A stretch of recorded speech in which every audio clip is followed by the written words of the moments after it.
Hey guys, welcome back to my YouTube channel Masti Blog and আজি মই আপোনালোকক এনেকা এটা ঘটনা শুনাই আছো মোৰ মানে জীৱনত ঘটা ঘটনা এনেকা এটা ঘটনা শুনাই আছো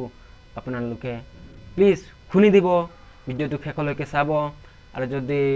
ভিডিও ভাল লাগে লাইক কৰিব আৰু শেয়াৰ কৰি দিব আৰু প্ৰথমবাৰৰ কাৰণে আহিছে যদি মোৰ চেনেলক সাবস্ক্ৰাইব কৰি দিব তো বলক আমি ঘটনাটো শুনাম আপোনাক এদিনাখন ৰাতি মানে 11টা বাজিছিলে মানে মানে আন্ধাৰ হৈছিল পুৰা আন্ধাৰ মানে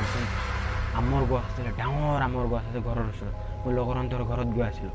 তেতিয়া হঠাতে মোৰ কি ঘটিল জানে না আপোনালোকে হঠাতে এনেকা মই ওপৰত চালোঁ আম এটা আছে তো মই ছিঙি খালোঁ আম কিন্তু বহুত মিঠা আছিলে বেলেগ কিবা এটা নহয় আম বহুত মিঠা আছিল